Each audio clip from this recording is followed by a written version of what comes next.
Hi everyone, my name is Lia and welcome to the kitchen. Today we're going to be starting a new segment on the channel that I'd like to call Thirsty Thursday, where we'll feature homemade cocktails and mixed drinks as well as other homebrewed beers and hard cider. To kick things off, I'm going to invite Jon into the kitchen and he's going to show us what we're doing today. Thanks, Lia. Today we're going to be making a homemade homebrewed hard apple cider. This will actually be a 3-part video series, so you want to make sure you're subscribing to my YouTube channel so you're up to date on each video. The first part we're going to actually make the cider and go over the process of warming it, adding sugar, and pitching the yeast and putting it in the carboy to let it ferment for the first 2 weeks. The second part, we're going to transfer it from one carboy to the other. If you don't know what a carboy is, we'll be going over that. And we're going to, in this video, actually add fruit to make it a blueberry hard cider. The third part, the best part, bottling and enjoying. So, let's get started.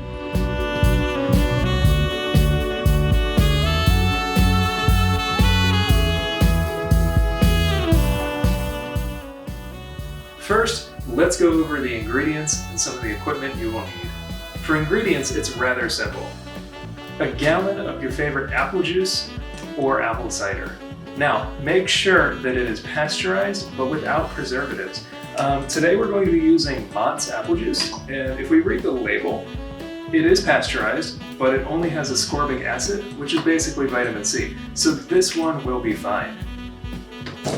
After that, we need a package of yeast. You can use an ale yeast that you would use for beer, or today we're going to be using a wine yeast, Premier Blanc, from Red Star. I like adding cinnamon sticks for the extra flavor, and a cup of brown sugar. The brown sugar and the cinnamon is totally optional, but the cinnamon will add flavor and spice, and the brown sugar is going to add a little bit to that alcohol percentage at the end. Now, let's go over the equipment that we need for today. First, we need a large pot and a slotted spoon. Once we've finished preparing our cider, we're going to need a 1-gallon glass carboy. You can get this as a jug of juice at the store, or I bought mine from any local homebrew store.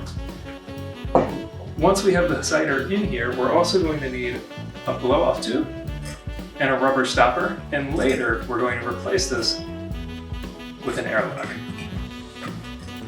I will also be using a hydrometer, a thermometer, a hydrometer test tube, and a mini auto siphon. The first step to making cider is to clean and sanitize everything that is going to touch our cider. I can't stress this enough. If there's any bacteria, you run the risk of basically ruining an entire batch of delicious cider, and I know we wouldn't want to do that. For cleaning, I use versatile Oxiclean. This is perfect, and it cleans every piece of equipment. Once we finish cleaning, we're going to rinse that thoroughly because we don't want any residue left.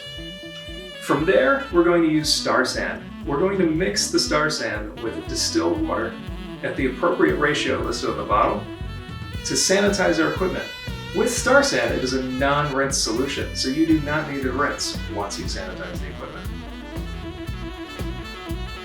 First, we will begin by using Oxiclean Versatile to clean all of our equipment that will be touching the cider. Be sure to scrub well with a brewing dedicated sponge and rinse thoroughly, as we do not want any of the Oxiclean residue to be left behind.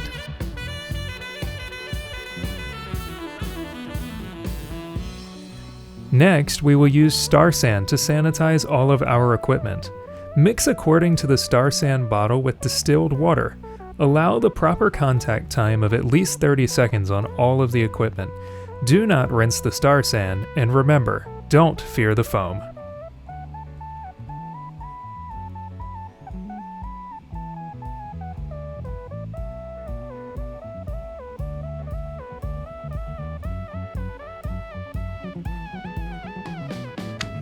Now that we're done cleaning and sanitizing, it's time for the fun part, making our cider. Pour a half gallon of apple juice or cider into a pot.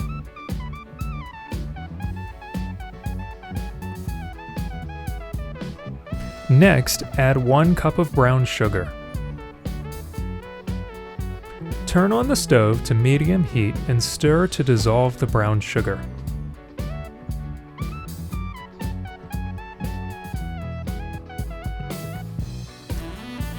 Once the sugar is fully dissolved in the cider, turn off the heat and use the auto siphon to transfer the juice to the carboy.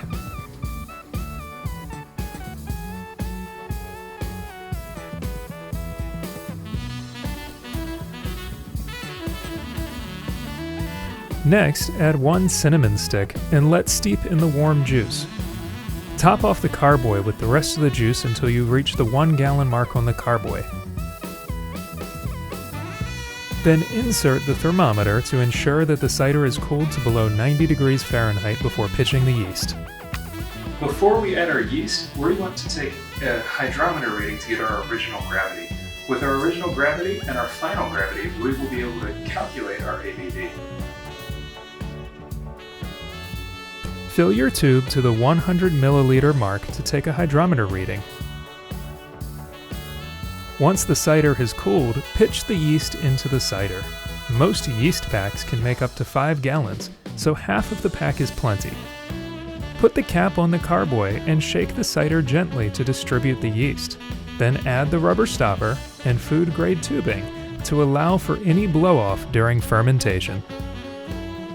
Now, we're going to place our cider in a room temperature, dark place for 2 weeks and let the yeast do its magic. So be sure to stay tuned for part 2 when we transfer the cider into the secondary fermentation. If you liked this video, please be sure to give it a big thumbs up and hit that subscribe button for more delicious recipes.